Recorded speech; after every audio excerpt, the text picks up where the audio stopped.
Bonjour à tous, il est 6h30 et je suis ravie d'être en votre compagnie. La Côte d'Ivoire continue sa marche vers le développement et cela se matérialise par le renforcement des infrastructures. Le vice-président Thiemo Komele Kone a procédé à l'inauguration hier vendredi de la phase 2 de l'échangeur de l'amitié ivoiro-japonaise Shinzo Abe. C'est un ouvrage qui va permettre de faciliter la fluidité du trafic dans le sens Marcory-Treichville. L'échangeur de l'amitié ivoiro-japonaise a été réalisé à hauteur de 60,6 milliards de francs CFA. Suivons le compte-rendu de cette cérémonie avec Mahama Traoré. C'est fait, Abidjan compte un pont de plus, cette fois au-dessus du carrefour qui sépare les communes de Marcory et de Treichville sur le boulevard Félix Houphouët-Boigny, ex-Valéry Giscard d'Estaing. Au nom du chef de l'État Alassane Ouattara, l'ouvrage d'art mis en service ce vendredi par le vice-président de la République constitue la deuxième phase de l'échangeur de l'amitié ivoiro-japonaise. Baptisé du nom du défunt ex-premier ministre japonais Shinzo Abe, cet assemblage de béton armé et de bitume mesurant 760 mètres de long et haut de 20 mètres est une fierté pour les populations. Cette infrastructure de qualité, marque déposée propre aux actions de M. le Président de la République, est à célébrer. C'est une embellie profitable à tous les Ivoiriens. L'achèvement de cette phase 2 marque le point final de la réalisation du projet de l'échangeur de l'amitié ivoiro-japonaise. En l'initiant, comme tant d'autres projets en Côte d'Ivoire, le pays du soleil levant, faisant partie des premières puissances économiques du monde, concrétise ainsi sa volonté d'appuyer le développement socio-économique de la Côte d'Ivoire. Nos efforts ne sont autres que d'accompagner la Côte d'Ivoire à consolider davantage son rôle de hub ouest-africain. D'autant plus que l'amélioration des infrastructures de transport et de logistique est l'un des facteurs clés afin de renforcer les chaînes de valeur, de promouvoir le commerce, d'intensifier les connectivités et de revitaliser le secteur privé du pays. Coût global des deux phases du projet, 60,6 milliards de francs CFA. Dont 88% financés par le gouvernement japonais, les 12% restants par le budget de l'État. Maître d'ouvrage de ces travaux, le ministre de l'Équipement et de l'Entretien routier ne doute pas de la portée de cet investissement. Cet ouvrage représente un jalon important dans l'engagement du gouvernement ivoirien à améliorer les infrastructures routières de notre pays. C'est le lieu pour moi de rendre un vibrant hommage au président de la République, son Excellence Alassane Ouattara, dont le génie et le sens élevé de l'État nous font franchir chaque année des pas de géant en livrant à nos concitoyens des infrastructures de qualité. Il aura fallu 8 années de travaux pour réaliser cet échangeur au-dessus du boulevard Félix Houphouët-Boigny. Le vice-président de la République ne manque pas alors de saluer la patience des usagers pour les désagréments causés. C'est aussi l'occasion pour moi de remercier sincèrement les populations de Treichville, de Marcory, et au-delà, tous les habitants du district d'Abidjan pour leur patience et leur bienveillance. Bienveillante compréhension surtout durant la période de construction de cet ouvrage stratégique. C'était le sacrifice nécessaire pour améliorer la fluidité et le confort du trafic sur cette artère majeure, parfois vitale. Toutes ces réalisations permettent de consolider le positionnement de la Côte d'Ivoire comme moteur de l'économie sous-régionale. Elles constituent des atouts indéniables pour notre économie en vue de tirer le plus grand bénéfice de l'intégration économique sous-régionale et même continentale. Le gouvernement, sous le leadership du président de la République, son Excellence M. Alassane Ouattara, poursuivra sans relâche les réformes structurelles et la réalisation des travaux d'envergure dans tous les secteurs d'activité pour améliorer, jour après jour, année après année, les conditions et le cadre de vie des Ivoiriennes et des Ivoiriens.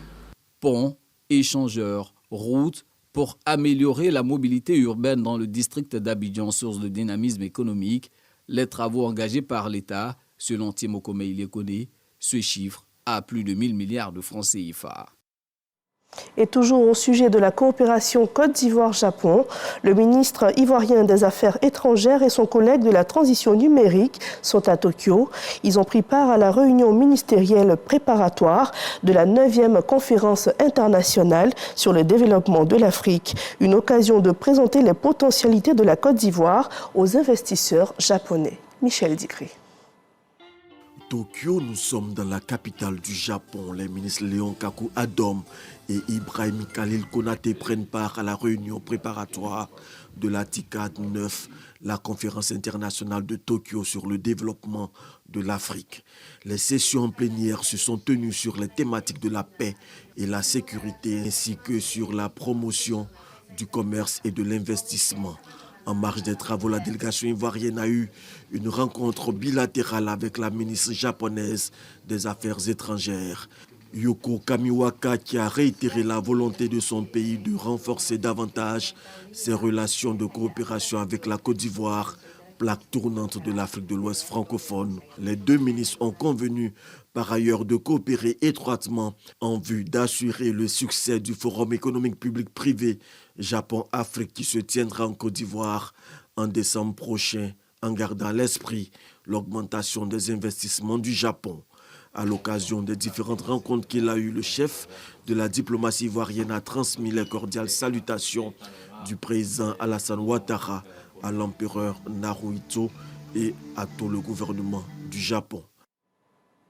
Dans ce journal, on fera un tour dans la commune de Port-Bouët, précisément au quartier phare. Depuis ce mois d'août, les populations de ce quartier subissent l'avancée de la mer.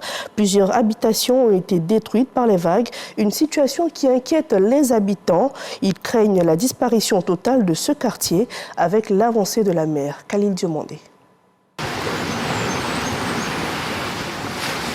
Jadis paisible et de bon voisinage, la mer est aujourd'hui le cauchemar des résidents du quartier phare de Port-Bouët. En ce mois d'août 2024, plus de 60 habitations et commerces ont été réduits en tas de gravats par des vagues en furie.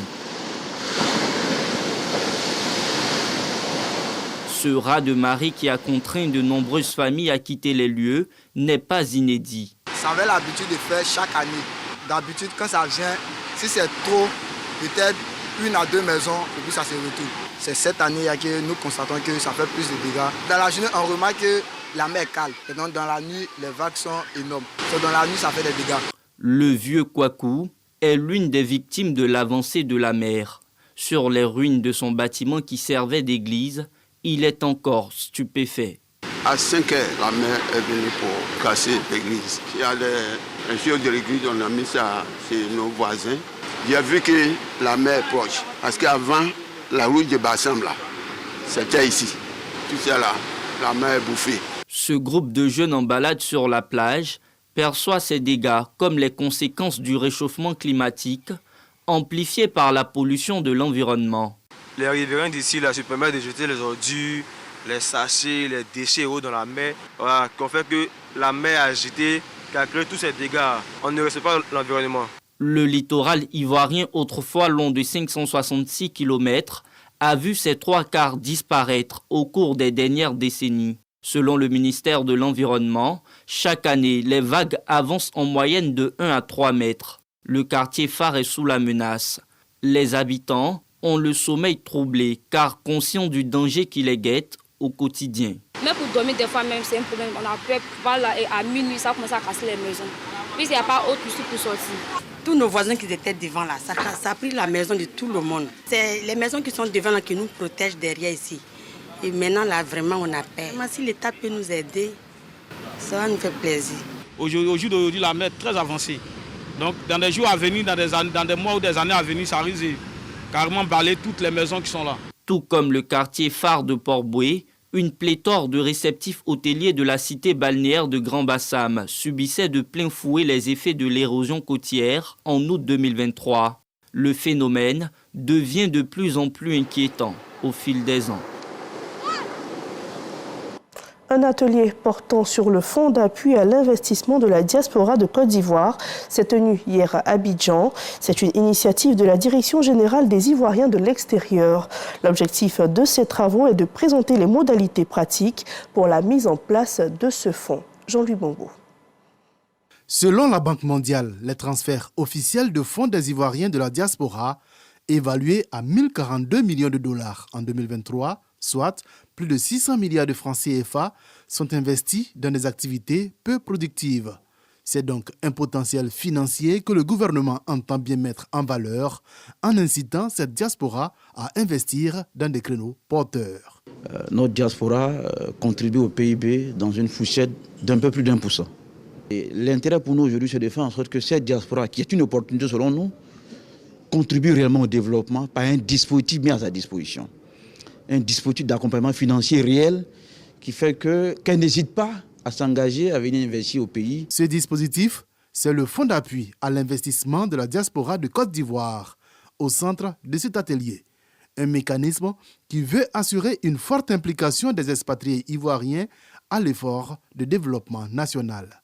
Le fonds offre une opportunité unique de mobiliser les ressources financières de la diaspora et de les canaliser vers des projets innovants et durables dans nos régions.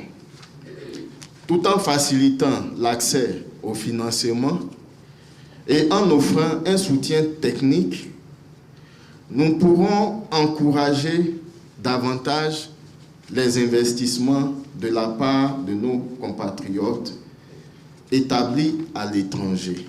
Au cours de cette rencontre, les axes prioritaires de l'accompagnement des entrepreneurs de la diaspora ont été évoqués, tout comme le soutien technique du Fonds de solidarité africaine à cette initiative, avec comme résultat attendu un outil opérationnel qui viendra solidifier les maillons de la chaîne des investissements en Côte d'Ivoire. Renforcer l'insertion professionnelle des jeunes diplômés en Côte d'Ivoire avec à l'appui des stages, des formations pratiques et un accompagnement spécialisé. C'est l'objectif visé par le ministère en charge de l'enseignement technique. Pour matérialiser cela, un protocole d'accord a été signé avec une entreprise spécialisée dans la construction et la maintenance industrielle. Et c'était en présence de nos reporters Issa Chonoyeo et Walter Amadou Ouattara. C'est un protocole d'accord avec pour axe majeur l'insertion professionnelle des jeunes. Le ministère de l'enseignement technique, de la formation professionnelle et de l'apprentissage s'unit à une société pétrolière pour atteindre cet objectif. Ce protocole d'accord marque le début d'une nouvelle aventure, une aventure où nous allons ensemble préparer les leaders de demain, où nous allons construire un avenir prometteur pour notre jeunesse et où nous allons, par nos actions, contribuer au développement durable de notre pays. Une opportunité précieuse d'intégrer des talents locaux formés aux exigences spécifiques du secteur industriel selon le ministère chargé de l'apprentissage. Et donc en signant cet accord, d'abord il s'agira pour nous de proposer des filières de formation dans nos établissements pour que des jeunes s'intéressent à ce type de métier. Et puis deuxièmement, c'est aussi de voir les programmes, les aligner sur les exigences du monde industriel et faire en sorte que de nombreux jeunes puissent embrasser ces métiers. Ainsi scellés, les deux parties travailleront en synergie pour identifier les compétences nécessaires au bon fonctionnement de ce partenariat. En combinant expertise académique et pratique industrielle, ce partenariat, en plus de la formation et de l'insertion, vise également à préparer les jeunes à devenir des leaders de demain. Une destination favorite pendant ces vacances scolaires, il s'agit du zoo d'Abidjan. Les parents accompagnés de leurs enfants ont profité de ces vacances pour s'y rendre. Un moment ludique d'apprentissage et aussi de découverte pour ces tout-petits. Regardons. Le zoo national d'Abidjan accueille sûrement ses derniers vacanciers. Tous souriants, ces élèves savourent leurs derniers instants de détente avant la reprise des cours. Vous voulez voir le lion, puis vous venez voir l'éléphant. Mon animal préféré, c'est le lion et le tigre. J'aimais de voir les lions et l'éléphant. Je veux reprendre l'école pour rejoindre ma meilleure amie. Cette visite des élèves du Zoo national d'Abidjan, une idée des parents pour permettre aux vacanciers de joindre l'utile à l'agréable. C'est un endroit de découverte, surtout pour les enfants qui ne connaissent pas le pays, donc on est venu passer quelques temps et puis c'était important pour moi de leur faire visiter le zoo d'Abidjan, leur permettre de se familiariser avec le monde animal et puis passer un petit moment de détente en famille. Et c'est aussi l'occasion pour eux d'apprendre, de connaître les animaux et tout ça, donc ça, je pense que ça développe un peu la culture générale des enfants. Et pendant que les enfants s'émerveillent, le zoo lui aussi se prépare à attirer plus de visiteurs durant l'année scolaire. En fin de vacances, il y a de l'affluence ici au zoo. Des parents et les enfants viennent visiter le zoo, portes ouvertes qui sont en projet aussi. Voilà. On va faire venir des artistes et donc les enfants même aiment bien. Il y a des livres qui sont vendus même ici, qui amènent les enfants à beaucoup apprendre. Le Zoo national d'Abidjan, choix par excellence de certains vacanciers, offre aux familles un au revoir en douceur en attendant la rentrée scolaire prévue le 9 septembre 2024. C'est un reportage signé Yves Niazalé et Davis Oyo. Dans l'actualité sur le continent africain, le chef de l'OMS s'est exprimé sur la situation du Mpox ou variole du singe. C'était lors d'une conférence de presse qui s'est tenue à Genève. Il a indiqué que les premiers vaccins vont arriver en RDC d'ici quelques jours. Selon Dr Tedros, la RDC étant le pays le plus touché par le nouveau variant, la plus grande partie des vaccins ira dans ce pays. Aussi a-t-il indiqué que ce sont plus de 18 000 cas suspects de Mpox qui ont été signalés dans le pays depuis le début de l'année, avec 629 décès. Fin de ce journal. Merci à tous de nous avoir suivis et on se dit à demain, même heure.